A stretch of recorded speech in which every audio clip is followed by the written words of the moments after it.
Thank you for joining us on the I Love CVille Show. I've been looking forward to today's program for, 4 or 5 days now since we lined this up late last week on the program. Peter Krebs is in the house. He's in the studio. He's behind the mic. He's on set.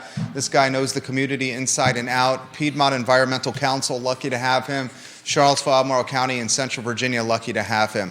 Take a look at the screen for some of the topics we'll cover when Peter Krebs is in the house. You, the viewer and listener, often provide topics that really get the conversation going and flowing in the right direction. We'll spend the next 45 minutes with a man who needs very little introduction, but we're going to do it anyway. Judah, if you can go to the studio camera and welcome the dapper, the distinguished, the well-read, the well-spoken community watchdog, community leader, a champion of the outdoors, of biking, of walking, of the Rivanna River, the Rivanna Trail, of live music, of local business. I can continue. My friend, good Tuesday afternoon to you. Hey, it's great to be here. Thank you for having me. It's a pleasure to have you. We connected last week on social, and we get to my favorite aspect of social media, turning digital into real-life conversation, and we'll get straight into the nitty-gritty. We got Biscuit Run and the Greenway that a lot of folks are talking about. We have Natalie Oschrin, the newly minted city councilor, utilizing terminology like road diet and improved sidewalks and bike lanes, which we love. We got a parking solar bill in front of the General Assembly. The Virginia Great Outdoors Act in front of the General Assembly. PEC's got a learning opportunity tonight about data centers, which we'll cover on the program. A lot we want to get to, but first I'll get out of your way. What is your state of the union when it comes to Charlottesville, Virginia right now? Well, first of all, thank you for having me. I think the state of Charlottesville is actually positive, and it's not only because we have legitimate winter weather, which I was a little bit afraid in December. It was awfully warm, but January we had some decent weather. Sorry, my dad's a meteorologist, so I'm very comfortable being on camera talking about the weather. And just how can you not be cheerful when it's bright and sunny outside? But also both Charlottesville and Albemarle are on pretty good trajectories. There's some cool stuff happening. For Charlottesville, the challenge, I think, is there have been a couple of challenges. Got the comp plan, got the rezoning under our belt, able to get going with the implementation, and I think everybody agrees that there's a lot of implementing that needs to happen before the whole thing will work. But at the city government, we talked a little bit about Sam was new, I think, last time when I was here. Sam Sanders, city manager. Correct. Yeah. And the staff of the city has been kitted out a little bit since then. That's been a work in progress, and there are a couple of key people who are now sort of getting going and starting to kick butt. I'm happy with what's happening in terms of the transportation group with Ben Chambers, Tommy Safranek being added as a bike ped coordinator, and we still are fortunate to have Kyle Rodlin on board having a bike ped coordinator. So thinking about ways that the city punches above its weight class, I think that's a phrase we hear a lot. Within the transportation team, I think they're well set up, and everybody would agree now it's time to get to work. How would you, John Blair, watching the program in Stanton? We love you, John Blair. Ginny Hu, thank you for the retweet. Logan Wells Kalelo, welcome to the program. TV station down the road watching us right here on the I Love CVille Network. How would you characterize or grade right now at this moment the bicycle and pedestrian opportunities, safety, bike lanes, and sidewalks in totality? Where would you put us on a grading scale? I think where we are as far as having a safe, connected network, I think we're like a D. Not where we want to be in terms of feeling like there's a bunch of good seeds planted, good soil conditions. As an environmentalist, I guess I look at what's going on under the ground as well. I see some good things going on, some good prospects. I think there are some exciting new postures that the city is taking, like for the last more than a year, the city has not been letting the perfect be the enemy of the good, and they're getting some key things locked in without having to wait for the decade it takes to get, like, for example, VDOT. Well, I'm thinking about some of the safe routes to school interventions that are taking place, and some of those are actually people interventions. So, for example, I was driving down Fifth Street, or down Ridge toward Fifth Street, and I was able to wave at the crossing guard that was there on Ridge Street, and Ridge Street is scheduled for some major upgrades through a VDOT Smart Scale grant, which it's going to be many years before those upgrades are in place. But we got a crossing guard there to help in the meantime. Or then there's also sort of the small but annoying things that make the whole thing fail that are being addressed. So there's a little sidewalk on High Street in front of, I believe it's an AT&T facility. Yep.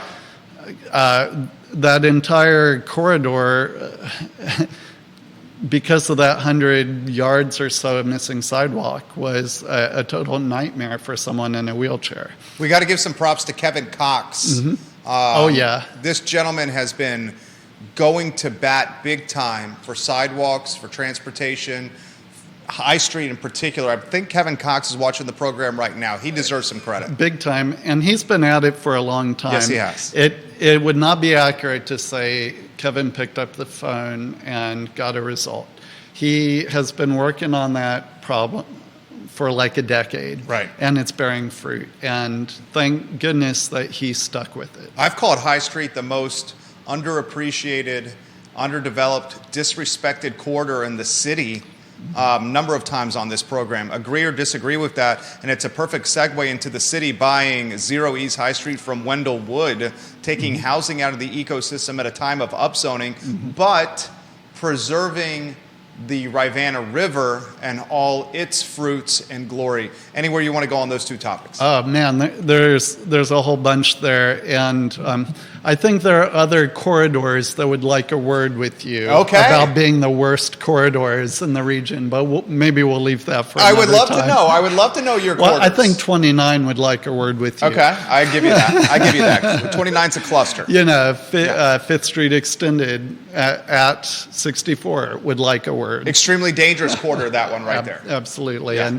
And I mentioned very quickly the county. That's an area that the county's going to be focusing on with extreme focus for the next couple of years. So put a pin on that for later. But back to Zero East High Street. First of all, I believe I was one of the few advocates who was very much on record with Zero High Street, apart from the site conditions, being a great place to have housing. Like, that part of town is where we absolutely should have housing. I think you were the first to speak on record about it. You spoke, I believe, in front of City Council as well. And interestingly, many of your takes were soon embraced or echoed by the urbanist group Livable Charlottesville. Well, and I can't say that I was ahead of them with it. It just happened I got quoted before they did. So they've been doing their work for a long time and doing it well.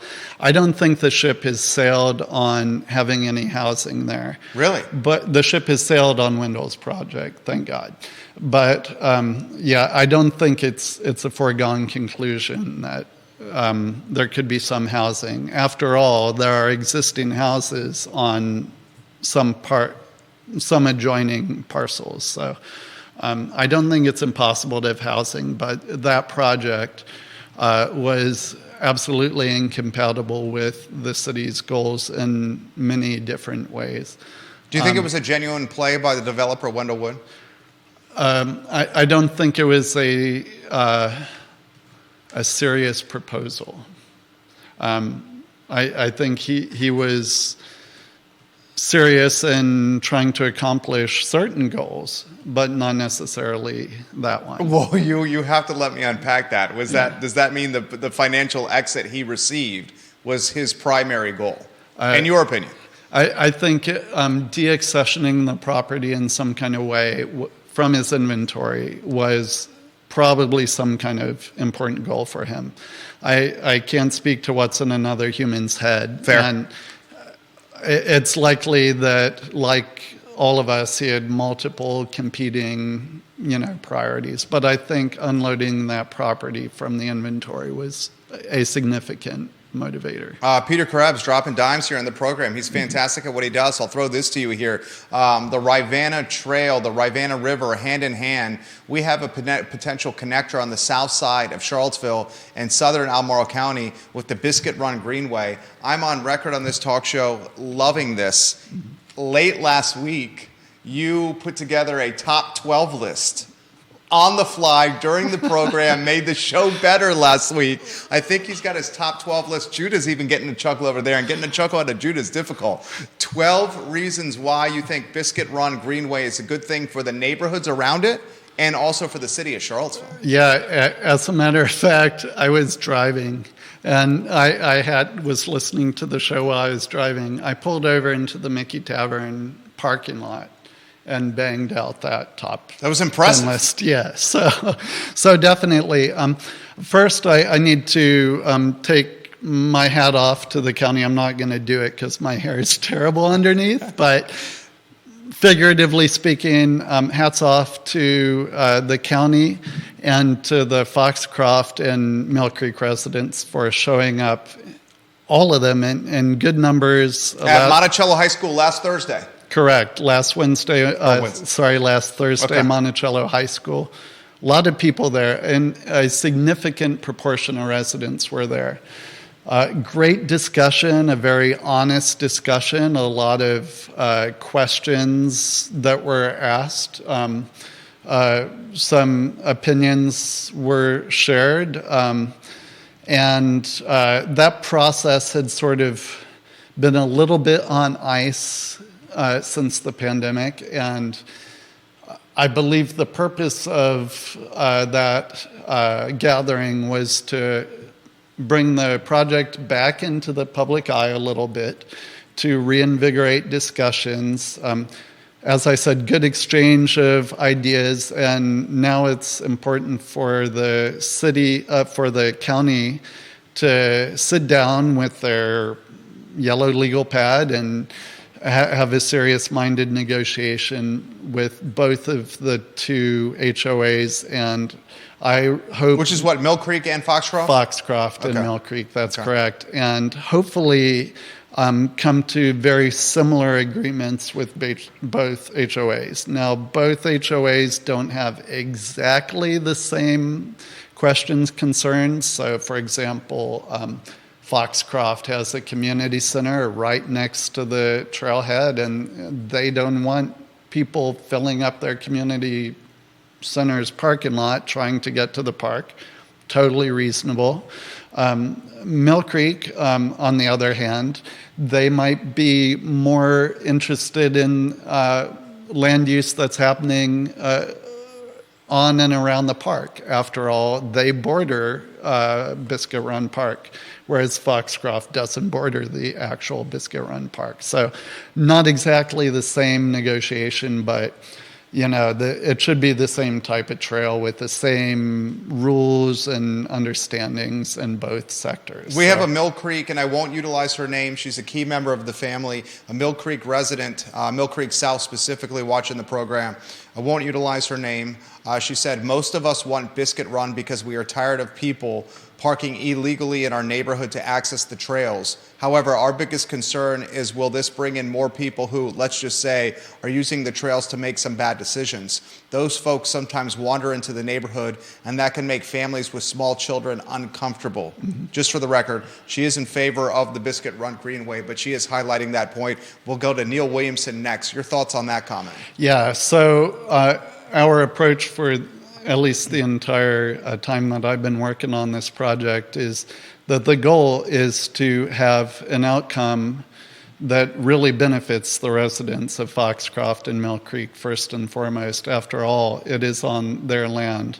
So absolutely, we have sort of, here's a reason, one of the reasons why I give Charlottesville a D for its connectivity is we depend a lot on these informal arrangements where it's not really clear where a trail leads or how you get from A to B or how you're supposed to behave in a given situation and what's okay. And when it's not clear what's okay, then sometimes things that are not okay become a little bit more likely to happen.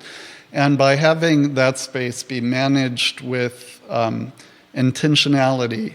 And so, for example, to the question of people wandering around, we can have a comprehensive system of signage to keep people from getting lost and to make clear this area is for you, this area is for the residents. And similarly, having really a level of investment that only the county can make. I don't think it's really fair to expect the residents through their homeowners' dues to pay for the maintenance and upkeep of a trail that the entire community is using. That just isn't fair to them. Having the county do the maintenance, have the county handle security through the ACPD, that's huge. Like, they can't go back there because the PD would be trespassing right now. By having it be part of a trail, it becomes part of the regular patrol.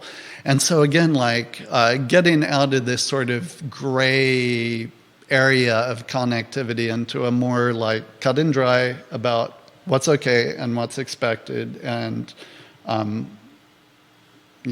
what's for you. I think, if I was trying to manage the perception of this challenge, and the primary business we're in is perception management or brand management, I would position it in a way when this trail is executed and done the right way, it's going to drive, I think, significant value for the homes in those neighborhoods. Yeah, so there actually is pretty solid research. Very solid research.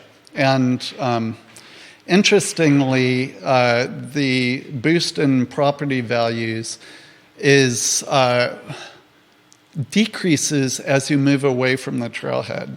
So not surprisingly, a lot of the concerns from attendees last Thursday were about people who live right there, right? It seems like they ought to be the most impacted, but it turns out that the impact is strongly positive and correlates to proximity. And I think that in financial gain of property. In financial gain, but I think also thinking about it from a little bit broader idea of what economics is. Uh-huh. So the money thing, it's nice. I'm sure it's good to have a little bit of economic boost. The reason behind that increase is what's interesting to me. It speaks pretty directly to a quality of life. It's a more desirable place for the reasons you went into last week. It's a great place to walk. It's you could let your kids run out the door and into a park. Get some off screens, exercise. Off screen, yeah. Exercise, and it's a better place to live when you're next to a trail, and that's why the property value is boosted a little bit. It's like in the 10 to 15% range. It's not going to transform somebody's property, but it is going to have a measurable impact. I think that's pretty significant. Neil Williamson, president of the Free Enterprise Forum, watching the program. Question specifically for Peter. Neil says, I'm curious what Peter thinks about allowing nonprofits to build affordable housing around state-owned Biscuit Run Park. Well, I think we have a extraordinarily national level effort of that kind happening in Southwood, right? I mean, hopefully you have folks from Habitat on here occasionally, but what's happening at Habitat or what's happening at Southwood via Habitat and via the leadership of Habitat residents is phenomenal. And this is also an area where I've been actually pretty vocal and pretty out front about the importance of connecting Southwood to Biscuit Run. And I was just asking a friend of mine about the county's CIP, proposed CIP. We're hoping this next round of county CIP is going to include monies for this bridge that we've proposed connecting Southwood to Biscuit Run Park for precisely the.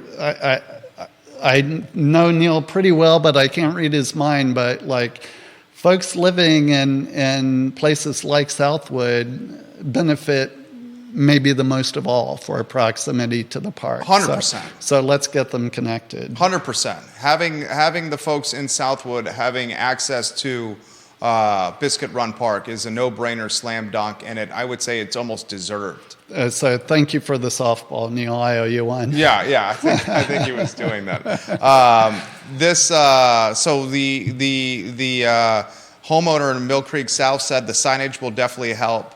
We've even had neighbors get lost back there. Officer patrols would be great, and she welcomes having the Albemarle County Police Department patrolling the trails there. Philip Dow is watching in Scottsville. He says, I can see there will be a parking issue for this trail. I can see it being similar to the Monticello Trail, where you see cars parking on 20 coming into town. We see that on the Monticello Trail all the time, especially in the spring and the summer when the weather is nice. And, of course, my big thing that got me into this work in the first place was connecting the Monticello Trail to Charlottesville and PVCC. So you don't need to park at that little trailhead anymore. Right, well said.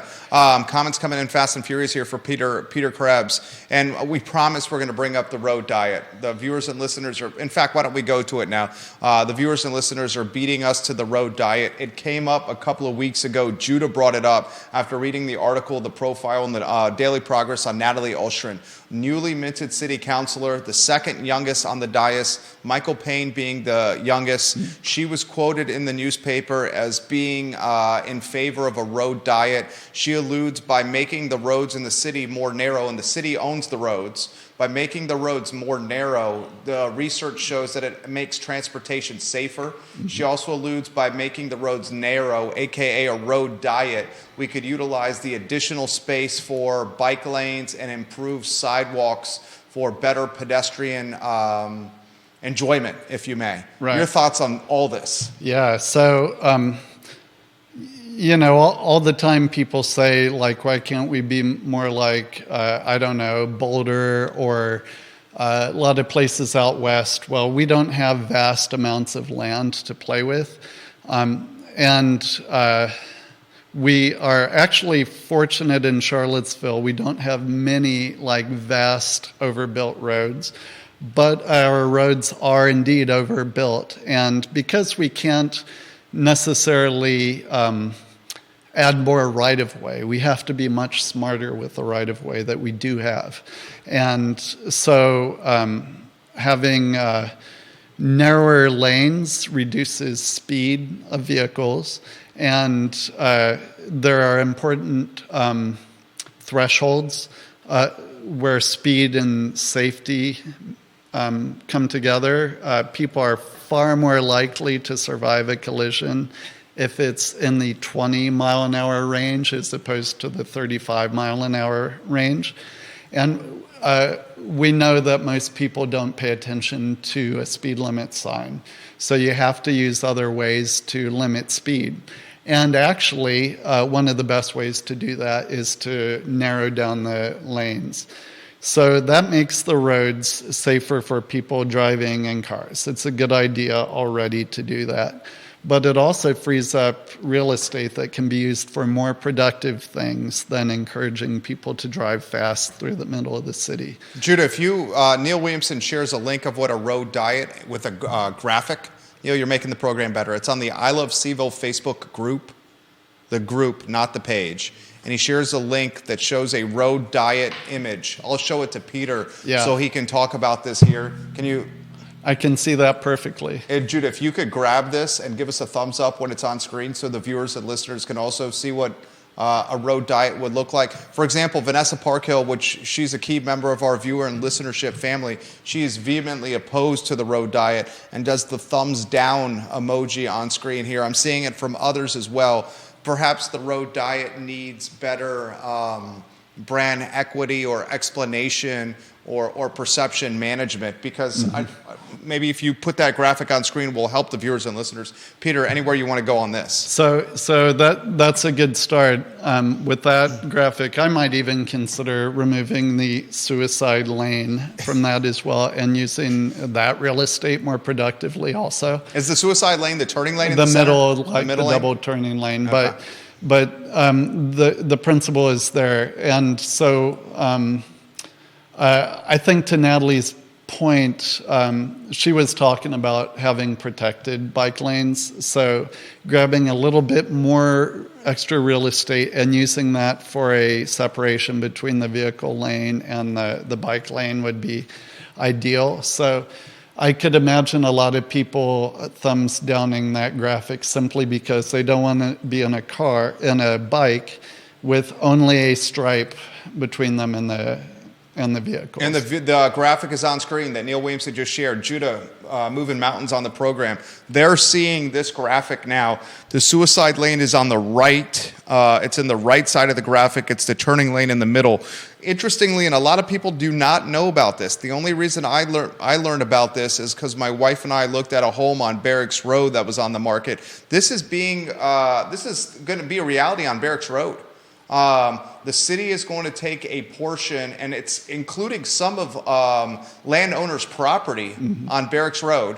And in fact, I'll see if I can find the website for this, to narrow the road and put bicycle lanes and better walking paths on Barracks Road to create connectivity on Barracks Road to the rest of the city. They're also doing some interesting things with taking away the left turn into the shopping center, which is Meadowbrook, across from Barracks Road Shopping Center. I'm sure you follow this as closely as I mean, better than I do.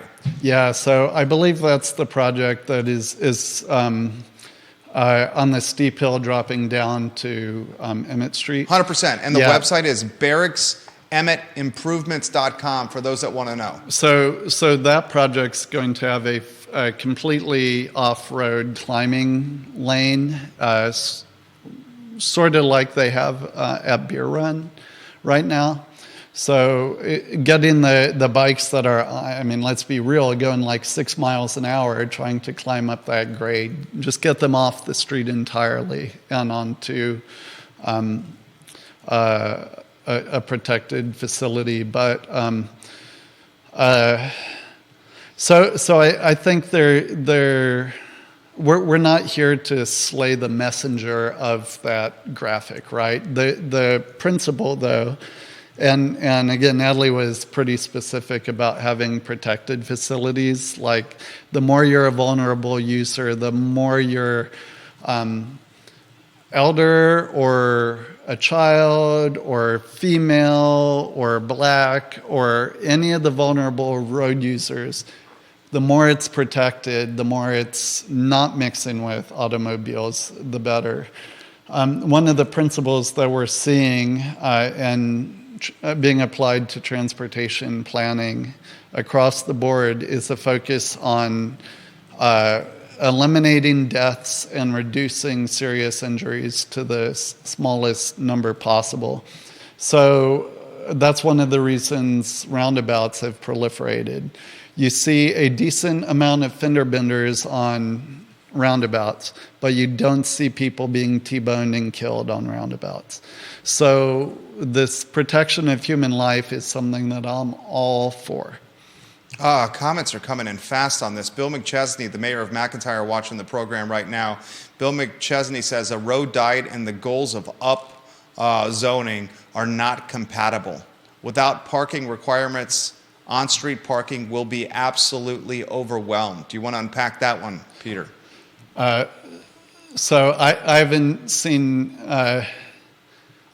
data that justifies that. Places where they're some of the densest places on the planet have done road diets. It's actually less dense communities like ours that are sort of trailing indicators when it comes to road diets, and we simply have not seen a parking apocalypse happen in places where road diets have happened. This is from Go ahead. I mean, I'd be interested to read case studies, but I just haven't seen them. Deep Throat, number one in the family watching the program for Peter. On the road diet, does anyone have a complete map of lane widths in Charlottesville? I have never seen one, and the city's open data portal road shapefile is clearly not accurate on road width. How can we talk about this stuff with no knowledge of actual lane widths? I don't see how we go below 10 feet on lane width, and if we intend to have a lot of bus transit, 10 feet lane is going to be very tight. So that's going to be a question for the city. I can't speak to what their GIS resources are. But I will say, though, that any modification of a road profile is going to include like down to the inch measurement. The intensity of resources that need to be mustered to make these projects happen don't, comport well with being done in a fly-by-night kind of way. This is a great question here from Jennifer. I love the viewers and listeners. She says, can your guests help us understand the advantages and disadvantages of owning the roads like the city does versus what the county does with the relationship with VDOT? Hell of a question. That is a hell of a question. And I'm not really... I pay attention a little bit more than maybe most people, but I'm 100% you do. I'm not super certified to give a great answer to that. I will say that the city can be more accountable to its residents because it has to own its problems. It can't just point the finger to VDOT, and then when you point the finger to VDOT, there's all kinds of finger pointing that can go all the way up to the Secretary of Transportation.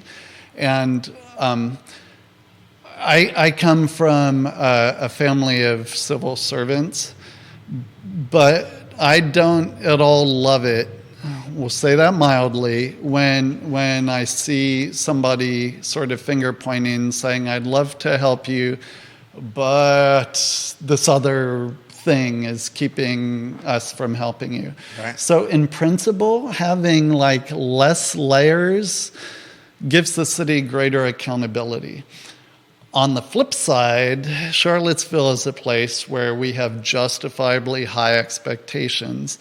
And we live in a pretty small city that has lots of resources, but not infinitely many resources. Having dealt with the city and the county both, I have observed advantages and disadvantages of both ways. But the accountability, I think, is a little bit tighter on the city side. Downside, I opened the show talking about how the city had some real staffing up that's needed to happen over the last couple of years. And I don't think I'm speaking out of school to say that over the last 5-10 years, the city has had the oomph that it's needed to manage a lot of its own projects. I'm so excited to see the Belmont Bridge about to open.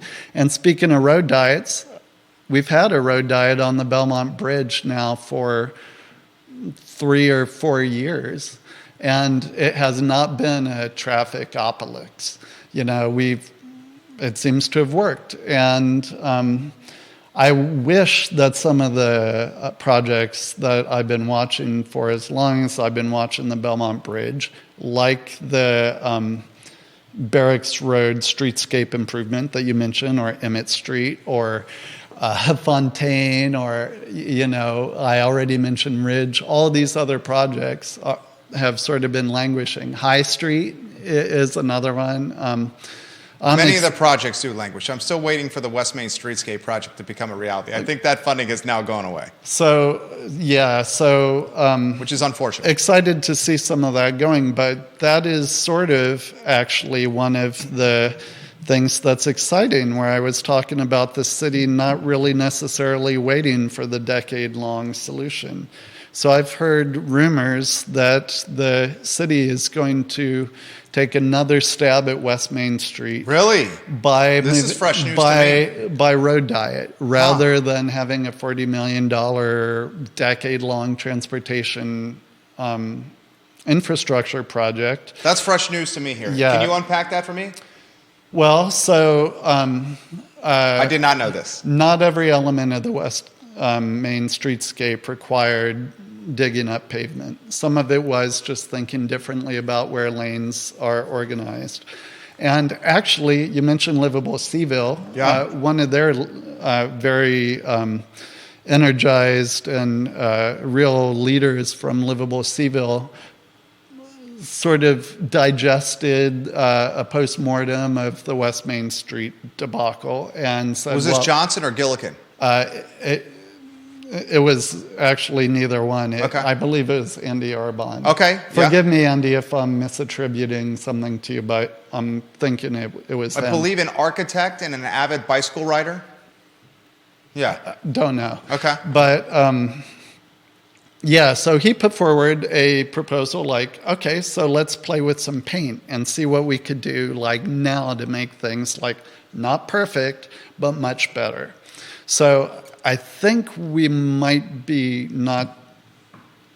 hopefully I'm not outing anything here, but I think we might see something like that rolling out in the next year or so. Wow, that is, you wouldn't say this unless you had a connection with Which would be way quicker than West Main, even if it had been properly funded. Devil's advocate for the sake of a talk show. If Heather Hill was here, former city councilor, she would be very much championing the West Main Streetscape project, which was one of her calling cards when she was on the dais. That West Main Streetscape project had funding, if memory serves correct, was it state and university funding contributing to this? And local funds. And local funding. Mm-hmm. And that funding, that money had a timestamp or an expiration date on it, which has since passed. So I think there was there were a couple things that kind of came together to make that project sort of dissolve, but the lack of project management wherewithal. That was one. Also, if memory serves correct, school reconfiguration at Buford was prioritized over the West Main Streetscape project. Yeah, so I think if the project, I don't think that was fatal. After all, monies that we didn't know about back then did materialize for the reconfiguration, and it was knowable that monies could materialize if we looked hard enough. The question is, do we do that work to mobilize monies for a project that we're not gonna be able to manage to completion? And justifiably, VDOT had its doubts. And remember, here I was talking about like minimizing the number of like dependencies you have on different things. There it was just not enough to keep it going. And I, Heather's right. That's when you look at the bike ped master plan. I think that was like number one on the priorities list. Well, and I want to highlight this. Former Councilor Heather Hill, who we routinely see, and in fact we saw her last week right in front of the studio, lives in the city. Obviously, she was a city councilor, and is a very active runner around the city. So she is like running the streets for exercise and understands pedestrian safety extremely well because she is utilizing them to stay in shape. Neil shares this from the Federal Highway Administration.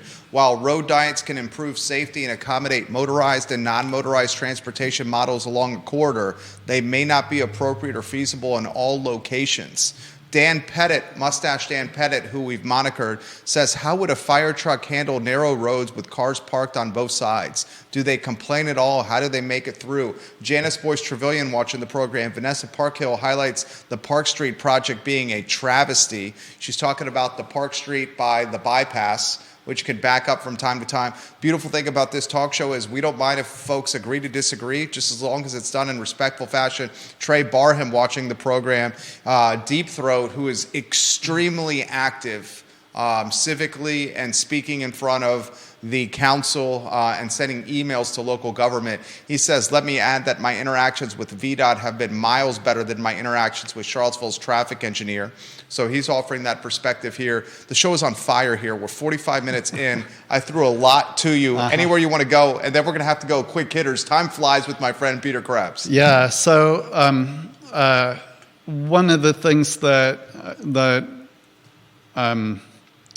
I learned when I started working is some people were like, oh, I feel sorry for you. You have to deal with VDOT. And there's a lot of different VDOT, right? Like it's a huge organization and you know, I've really had great interactions with the local residency in the Culpeper district. So back at the time that West Main Street went away, people were saying, like, man, if we only had the model that the county has for who manages transportation projects, we wouldn't be stuck. So after all, West Main Street was a mega project, right? Fell apart. A lot of cooks in the kitchen on that project. Rio 29 mega project, and it went great in the county. Hydraulic 29 mega project, not flying as well as Rio 29, but I'm so excited.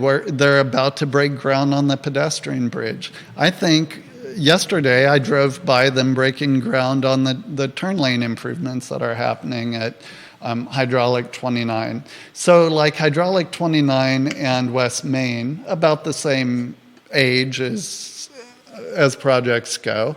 The one, which is being managed by VDOT, is getting rolling, and the one that was not managed by VDOT is languishing. So, you know, sometimes it works, sometimes it doesn't. I love the conversation with this man so much. I'm going to go long, and unfortunately, I'm going to do what Peter highlighted earlier in the program, not obey speed limit signs to make my next meeting, which is in Albemarle County. But I want to go along with Peter Krebs here. He's cringing right now with me making that statement, but I want to highlight you so much on my this tongue program. is a speed governor. It can only go 28 miles an hour. So I have no doubt that you what I maintain can to the keep speed up limit all the time. Yeah. Peter, I'm going to throw this to you here. Let's talk General Assembly. Mm-hmm. A parking solar bill, and is it the Great Virginia Outdoor Act bill? The Virginia Great Outdoors Act. Okay. Let's talk about that first. Please. So the gold apple that PC and other organizations have been reaching for a long time is a dedicated source of funding for conservation and trails.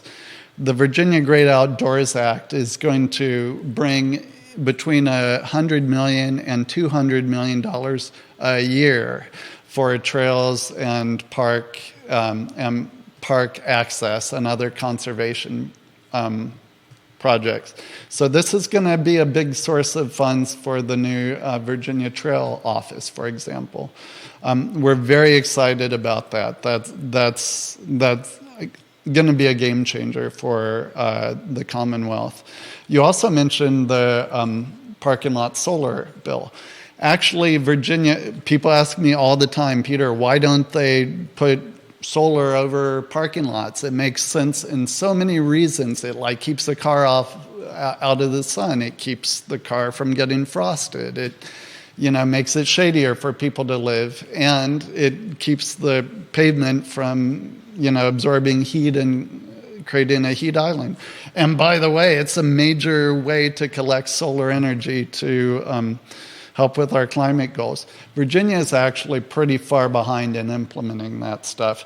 This new bill will help it move forward a little bit. And then there's also a bill or a couple bills actually, which will do a better job of controlling the impacts of data centers coming into Virginia. And I want to talk more about that in just a second, but I'm going to give you a URL, which I'll drop in the chat in a second. But if you want to learn more about the couple of items I mentioned, you can go to pecva.org/ just go there and you'll be able to navigate to the Action Center. I'll put a link to that in the chat. And also the statewide Alliance of Conservation Orgs, which is the Virginia Conservation Network, has a bill tracker page, which I'll link in the chat, that has like 30 awesome bills that the General Assembly is looking at right now. This man tracks the General Assembly closely. One of our favorite viewers and listeners that watches the program, Jim Hingley, really tracks the General Assembly closely. Did you have a chance, J-Dubs, to respond to that email so we could book the guests, the suggestion for Mr. Hingley for the program? No. We'll take care of that. I'm going to throw this to you here. We'll go 4 minutes. I'm going to be going a little faster than I should here. Okay. But I want to pick this man's brain here. $11 billion, Amazon, Louisa County, multiple data centers. Right. I haven't had a chance to ask you or talk with you about this. Anywhere you want to go. Okay. So Louisa is outside my service area, and I haven't studied that project closely. It's not something that PC is in favor of. There's, broadly speaking, a couple of reasons why data centers are, we think, bad news.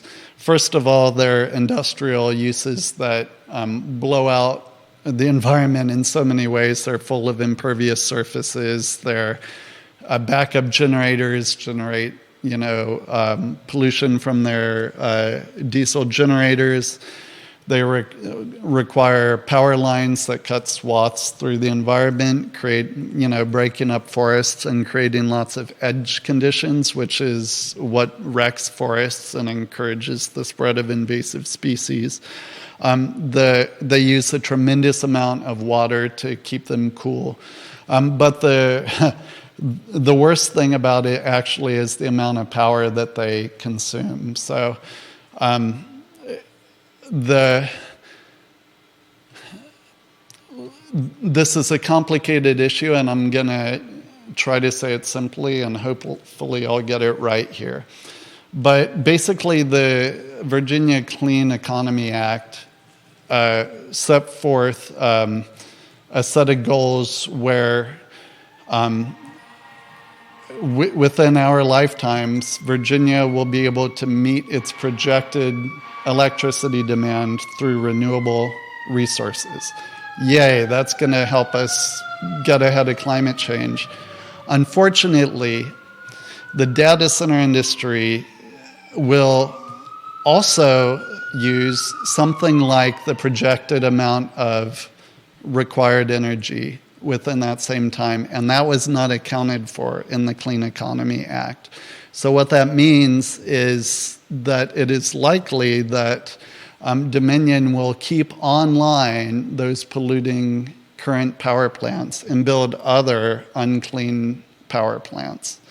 It's terrifying. So yes, we'll have clean energy, which is great, but we're still going to have the dirty energy producing power plants in the future.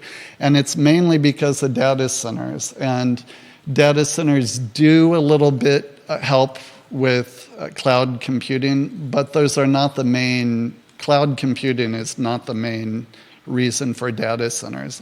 Crypto and AI are actually the main users of the new data centers that are coming online. Which is something the data center guys do not want out there. But he's 100%. They're managing perception here. And they're also managing it, and I fall victim to this, under the disguise of an economy driver and a job creation inspirer.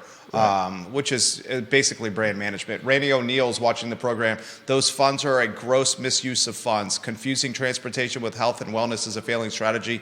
These small not-for-profits perpetuate a nice payroll for an executive class of lobbyists. Media patronage jobs. 100 million is a sick number. He's watching the program here. A lot of comments coming in. We are not going to get to all these comments on today's program. We will invite Peter Krebs back, but I have to give the man the floor to talk about the registration for the March 21st Active Mobility Summit and a fantastic event tonight that PEC is hosting about data centers. Okay, so I just had a mini rant about data centers, so we'll start with that one. So tonight, PEC is hosting an event here in Charlottesville where people can learn all about the data centers that could be coming to our community and the energy implications. That'll be tonight at the Jefferson School, 6:30 to 8 p.m. You can sign up for that at pecva.org/events. Okay. So there's that. And then I'm super excited, and hopefully you'll have me back closer to the event, about our March 21st Active Mobility Summit, which will be an opportunity for people working on trails, sidewalks, biking, walking, tourism, health, everybody that's working on active lifestyles and active mobility to come together March 21 at the Wool Factory to create new partnerships and to celebrate work and chart a good path forward for a more connected community. You could sign up for that either at pecva.org/events or pecva.org/mobility summit. I'll drop those both in the chat. I tagged you on 3 of the pages that had the most engagement. It aired on 15 Facebooks, all over Twitter, LinkedIn, YouTube, Spotify, iTunes, Apple Podcasts, Instagram. Neil, I'm tagging Peter on the comments that just came in here. You are a talk show host dream. I sincerely mean that, dude. I love the show. 55 minutes straight, and we didn't even get to everything. Not even close. Not even close. And it's always the case when he's on the show. I swear we will reach out to you in early March. Yeah. We should do it. Yeah, this let's is fun. do it. Yeah, so we'll get that scheduled. I will. I'll Facebook message you. I do have some bad news for you. Oh, no. Yes. I'm not going to be having a Market Street sandwich today. I brought my lunch. About that? Yes. Judah's laughing over there. Every time Peter's come on the program, maybe not every time, the majority of the times, he's asked Judah and I what is good at the Market Street Market with their deli, which the 3 of us love their deli. I stay away from pre-made tuna. Come on. You had to know. Tuna. Judah said pre-made tuna fish sandwich. Yeah, Did no. you see? That was blasphemous from Peter right there. That's just my personal taste. But I love a sandwich as much as the next guy, but I don't know how long that's been in the case. I'm going to say my goodbye now to you because I have a 2 o'clock meeting across town that I'm going to sprint to. Peter Krebs, Piedmont Environmental Council, Judah Wickhauer, the director and producer. For those that are asking, the show is archived wherever you get your podcasts and your social media content. We will see you guys at 10:15 tomorrow with Real Talk with Keith Smith. So long, everybody. Thank you. Peter, that was awesome. Yeah, I'm not trying to...